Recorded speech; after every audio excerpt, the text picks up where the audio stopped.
Bonsoir à tous. La dernière fois que nous vous avons parlé d'eux, ils étaient au Maroc. Ils y coulaient une retraite au soleil, paisible et tranquille pendant les mois d'hiver, tout en faisant de sacrées économies. Ces retraités migrateurs, nous les avons recherchés et retrouvés au Portugal. En quelques années, le pays serait devenu le nouvel Eldorado des seniors. Le déclic ? C'est un cadeau fiscal. Pas d'impôt à payer sur la pension pendant 10 ans. Mais pas seulement. Il y a aussi le soleil, la douceur de vivre et les prix de 20 à 30% moins chers. Ce qui était inaccessible en France devient possible là-bas, comme par exemple être propriétaire. Diane Benzina a réalisé les portraits de ces seniors et elle répondra ensuite aux questions de Françoise. Il pourrait le faire les yeux fermés. Ce chemin, François Ridolz l'a emprunté tous les jours pendant des années. Mais aujourd'hui, c'est la dernière fois.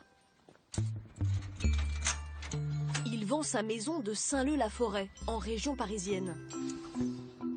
C'est le tout dernier tour du propriétaire. 100 mètres carrés, la maison est un peu défraîchie. Il y avait une cuisine, plutôt rustique. Plus de meubles, tout a été vendu avant le grand départ. C'est son jardin que François Ridolz a le plus de mal à quitter. Les arbres, il les a plantés lui-même. C'est un peu chaque membre de la famille qui a poussé là. C'était l'arbre de ma femme, plus exactement. Le saule, ça c'était censé être le mien. Et les bouleaux, c'était pour mon fils, là, les 3 bouleaux qui sont au fond là-bas. C'est 30 ans de vie, quand on pense à toutes les fêtes qu'on a pu faire là, je pense notamment à des fêtes de la musique qu'on a fait avec des amis, là, ça réactive pas mal de souvenirs quand même, quoi.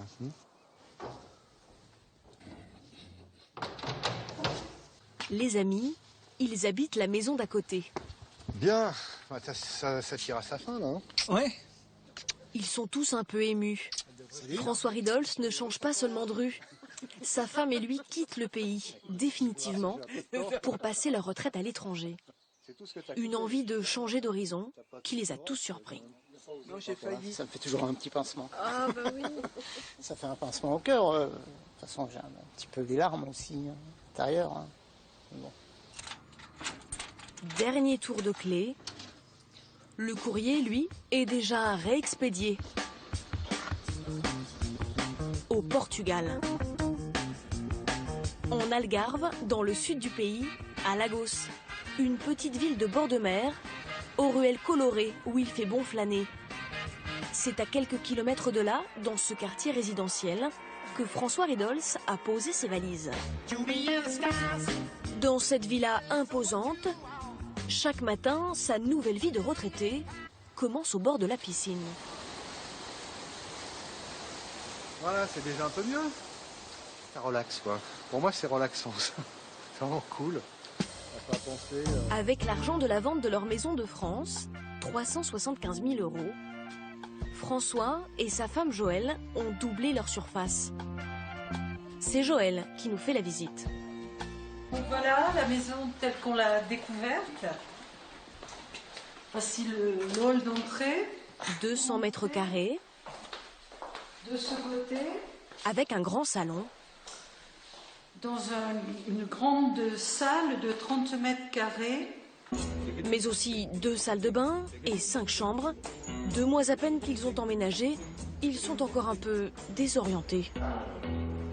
Il nous arrive encore de dire où tu es, parce que on n'entend pas. Déjà, il n'y a pas beaucoup de bruit extérieur, on fait pas de bruit et on ne sait pas où est l'autre. C'est toujours très drôle de dire mais où tu es, parce qu'on se perd.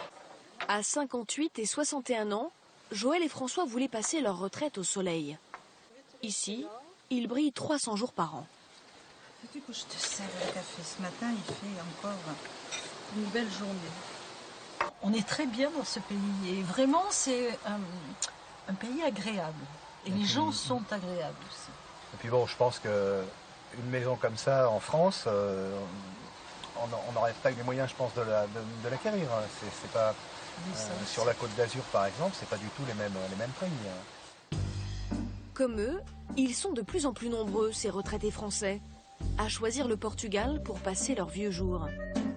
L'année dernière, ils étaient déjà plus de 5000 et la tendance ne faiblit pas. Comment expliquer ce phénomène? Que trouvent-ils ici de si séduisant, ces retraités en quête d'une nouvelle vie, sous le soleil portugais?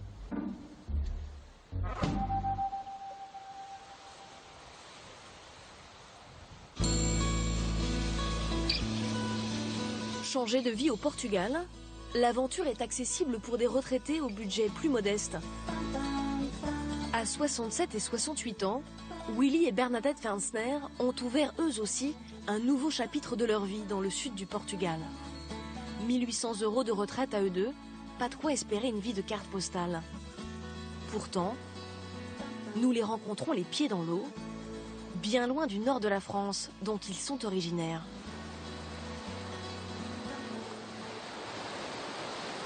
Il était temps de changer. On commençait vraiment à s'encrouter. Ça nous permet de repartir sur de nouvelles bases et puis de retrouver un second souffle. Une nouvelle jeunesse. Une nouvelle jeunesse. On a l'impression d'avoir toujours 20 ans. Depuis 44 ans, Willy et Bernadette ont affronté toutes les tempêtes ensemble. Le haut comme le creux de la vague.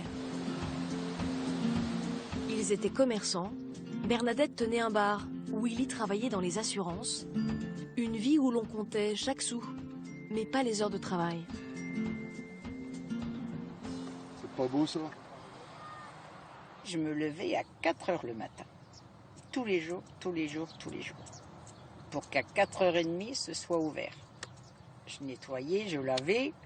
À 5 h moins le quart, moins 10, j'allais chercher le pain.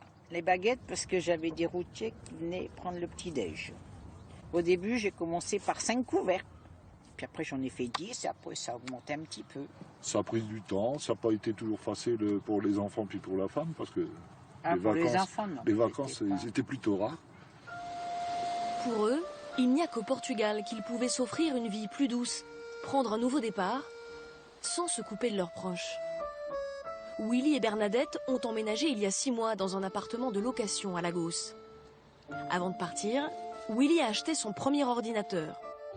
Depuis leur arrivée ici, ils sont en contact tous les jours avec leurs 2 enfants qui vivent à Clermont-Ferrand. Par écran interposé, ils retrouvent leur fils Anthony et sa famille.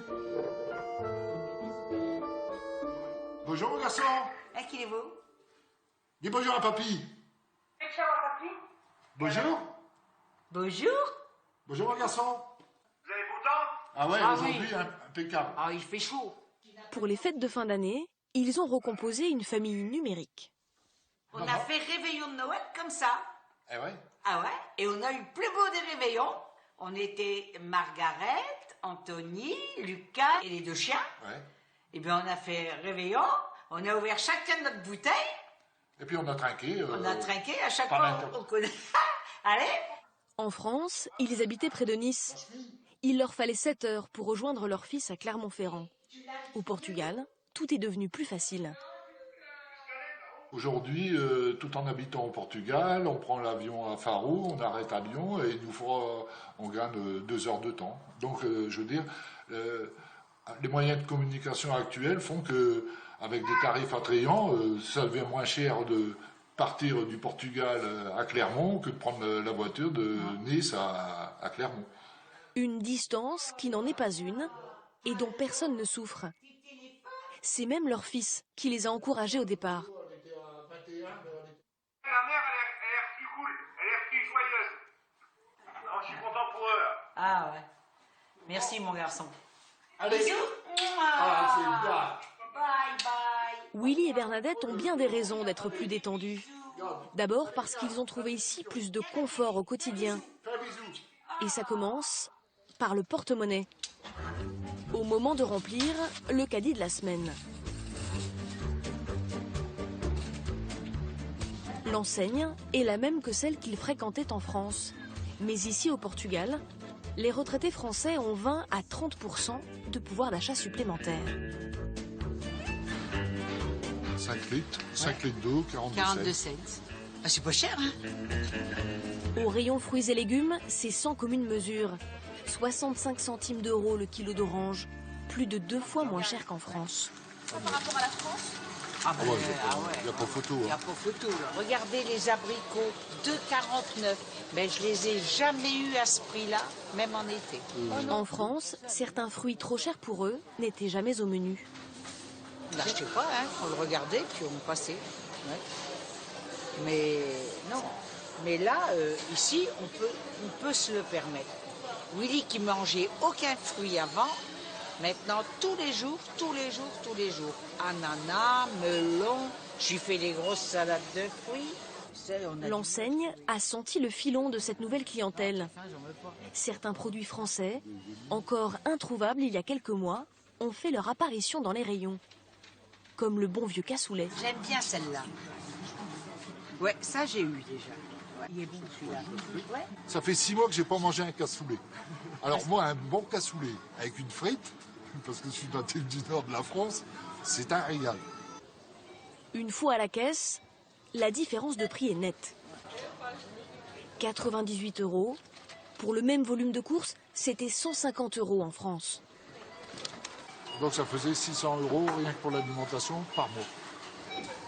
Alors que là, il y en a Ben là, on arrive à 400. Ça change la vie, ça, non? Oui, ça change pas. Ça nous permet d'être un peu plus détendus. Adios. Avec une telle économie sur l'alimentation, ils peuvent envisager de petits plaisirs, sans se brouiller avec leur porte-monnaie. Chaque mois, Bernadette se rend chez le coiffeur à 5 minutes de chez elle. Ici, elle est accueillie comme une habituée. Bernadette, ça va? Ça va.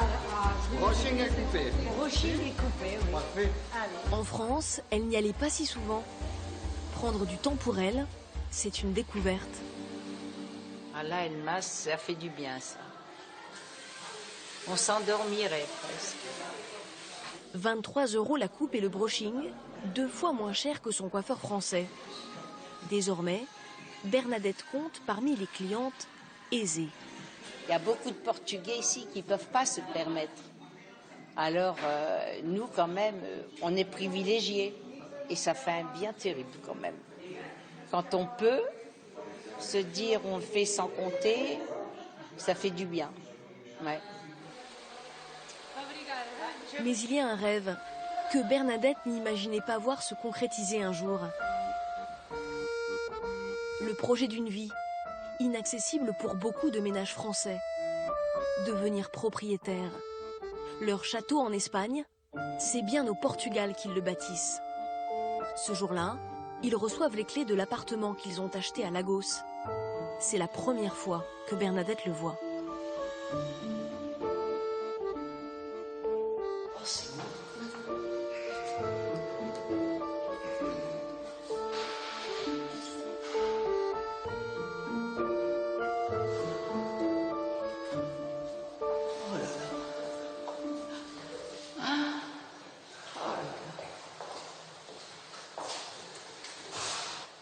Il y a une belle cuisine. Ah, c'est... Comment vous trouvez? C'est magnifique. Et surtout, spacieux. 100 mètres carrés, une grande terrasse avec vue imprenable sur Lagos. Il y a même une piscine dans l'immeuble. Le tout payé 220 000 €, le prix d'un petit 2 pièces à Paris. Grâce à la revente de leur commerce. Alors là, on va rentrer dans la suite, notre chambre. La suite princière. Voilà. Pour Bernadette, qui a 14 ans travaillait à la chaîne à l'usine, la vie de château commence maintenant. Mon père était mineur, on pouvait pas, on roulait pas sur l'or. Hein. Mon papa, il me verrait, et même maman, il dirait, on est fiers de toi, ma fille. Ah ouais. Il le dirait. Dans leur nouvel appartement, Willy et Bernadette sont des propriétaires heureux. Mais ce ne sont pas les seuls.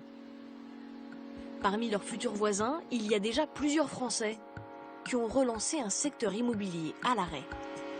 Dans leur quartier, 3 immeubles viennent de sortir de terre. Sur les 3 immeubles, on a à peu près une trentaine de Français. Celui-là, celui du milieu, s'est vendu en 13 mois en fait. Des logements autour de 220 000 €. Mais à Lagos, il y en a pour tous les budgets. Jean-André nous emmène quelques kilomètres plus loin, dans ce quartier chic en bord de mer. On va retrouver encore une maison qui a été vendue par un Français. Une villa avec 3 chambres, 2 garages, un studio et une piscine, bien sûr. Là, on est sur un budget de 790 000 €, le prix d'un bel appartement sur la Côte d'Azur. C'est un appartement traversant. Hein. Elle est en train de nous ouvrir. Ce couple de retraités, Marco et Dominique Legret, prévoient de s'installer ici prochainement. Trois chambres, c'est bien. Oui, moi j'ai un coup de cœur pour celui-ci par rapport à ça, au fait qu'on puisse avoir à recevoir facilement. Et voilà, on a une impression de grandeur d'appartement qui me convient bien, oui. Depuis à peu près 2 ans, il y a des promoteurs qui se remettent à construire. Et là, forcément, ils prennent en considération cette demande des Français, qui est en fait de faire plutôt des 3 et 4 pièces, c'est-à-dire 2 chambres et 3 chambres. Des Français qui se sentent ici comme à la maison. La tendance est récente, mais comment l'expliquer? Y a-t-il d'autres raisons que la douceur de vivre? Jusque-là, le Maroc arrivait en tête des destinations préférées des retraités. Aujourd'hui boudé, il lui préfère le Portugal. Sur la marina de Lagos, nous retrouvons Joël et François Ridols, le couple de retraités qui a tout juste vendu sa maison de banlieue parisienne. Ils explorent la ville, se mettent doucement à leur portugaise. Ce soir, ils prennent l'apéro avec un autre couple de retraités. Béatrice et Bernard Lebastard ont longuement hésité avec le Maroc. L'actualité des derniers mois les a refroidis. On a préféré être en Europe parce que vous voyez, vous avez eu la Tunisie, le printemps arabe, vous avez eu l'Égypte, vous avez eu la Libye, c'est tous des pays musulmans. On ne sait jamais comment ça peut tourner. Ils ont pourtant vécu au Maroc de nombreuses années. Là, ils emmenaient les petits-enfants avec la charrette. Jeanne, qui était toute petite. Mais au moment d'y retourner pour la retraite, l'atmosphère, selon eux, n'était plus la même. On a l'impression que c'est la religion qui est beaucoup plus présente qu'elle ne l'était. Elle ne l'était pas comme ça. Et du fait qu'elle est beaucoup plus présente, il y a des contraintes. Vous ne pouvez même pas trouver une bouteille de vin comme ça. On vous la met dans un papier journal, on vous la cache. Donc c'est impossible de boire une bière en terrasse. Ça, c'est pas une invention, c'est un fait. Nous, à l'heure actuelle, on a envie d'être tranquille, de se dire je bois une bière, je choque personne. Je fais un footing en short, je ne choque personne. François et Joël, eux, ont été séduits par un autre avantage. Offert par le Portugal depuis 2 ans, un statut fiscal très avantageux. Retraités du privé, pendant 10 ans, ils ne paieront aucun impôt sur le revenu. 40 000 € d'économie. Alors, ils ont choisi de déléguer. Bonjour, vous allez bien? Dans un pays où le SMIC horaire net est autour de 3 €, Joël a recruté une femme de ménage. 6 € de l'heure, bien loin des prix français. Vous rangez ça ici, voilà. Avec ceci sur le dessus. Très bien. Et côté jardin, François aussi a embauché. Et sur cet arbre, pas de problème? Non, pas de problème. José s'occupe des plantes une fois par semaine. Pour François, c'est la moindre des choses. Je pense qu'on a quand même aussi le sentiment de participer à un peu l'économie du pays, rendre un petit service à des gens qui nous accueillent ici, dans ce pays, et dans lequel on va vivre, on espère, pendant quelques années. Le Portugal, une carte postale idyllique vue d'ici. Passer sa retraite l'esprit tranquille. Ce désir n'a pas échappé à certains investisseurs. Pour répondre à cette demande, ils imaginent de nouvelles offres dédiées aux retraités. Dans la région de Lisbonne, un cadre paradisiaque. Entre un village de pêcheurs et une réserve naturelle, Ce terrain vague en bord de mer. Qu'est-ce qu'on a ici aussi? Le calme. Et ça, c'est quelque chose qui est très valorisé par les retraités. Vous voyez autour de nous, ça gazouille. Sur ce terrain, il construira bientôt des appartements de luxe, avec piscine, vue sur la mer et en prime, des services à la carte. Un projet à 25 millions d'euros qu'il a adapté à ce marché des retraités. Les services, il reste encore à définir. C'est l'objet de sa réunion d'aujourd'hui avec ses collaborateurs. Je vous ai préparé la liste des services à laquelle j'ai pensé suite à ma visite sur place hier. Je pense que s'il y a vraiment quelque chose à faire avec les cours de cuisine qui peut intéresser, donc vélo, randonnée, cuisine, qu'est-ce qu'on peut... Le spa. Le spa. Le spa, les piscines salées, l'iode, c'est bon pour les os. Avec les massages, On va faire tous les soins de beauté. on peut faire des massages à domicile. Au Portugal, comme les services sont beaucoup moins chers, il ne faut pas se priver. Femmes de ménage, jardiniers, la liste est longue. Mais attention, pas de médecin sur place. Trop estampillé, maison de retraite. Le cabinet médical est situé juste à côté dans le village. La difficulté, attirer les retraités sans l'afficher ouvertement. Il y a une phrase qui m'a été dite par quelqu'un au salon des seniors qui me disait « Vivre entre vieux, on vieillit plus vite ». Au club de pétanque de Lagos, c'est l'heure de briser la glace autour du cochonnet.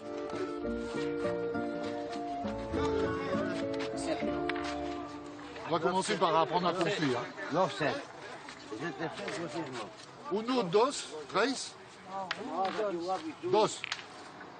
Alors le tout c'est de trouver la bonne donne. Concentration, car le public est exigeant. Yes! Oui! Regarde-moi ça! 4 points pour lui. Et vous criez toujours comme ça? Yo, good Rudy. Oh, c'est beau, Voilà. C'est bon, hein? Oh, voilà. Muito bem. Muito bom. On se le dise, en français ou en portugais, le bouliste trouve toujours un terrain d'entente. Même si on ne parle pas la même langue, ça c'est un langage universel. On se comprend bien dans le jeu. Pour être encore plus à l'aise, les ch'tis vadrouilleurs prendront bientôt des cours de portugais. Ils se sentent déjà comme à la maison. L'avenir ici, alors comment vous le voyez maintenant? Eh, on va prendre un robe, papa. Ah, c'est vrai? Ouais. C'est Non, bon? non, je veux dire, c'est vrai que... Non, on est bien. Ciao. Merci. Merci beaucoup. Merci de votre accueil. Merci De votre accueil. Merci beaucoup. Très gentil. Comme Willy et Bernadette, ils n'étaient que 2200 il y a 2 ans à tenter l'aventure portugaise. En 2016, les professionnels de l'immobilier estiment à 20 000 le nombre de ces retraités migrateurs qui viendront définitivement faire leur nid au Portugal.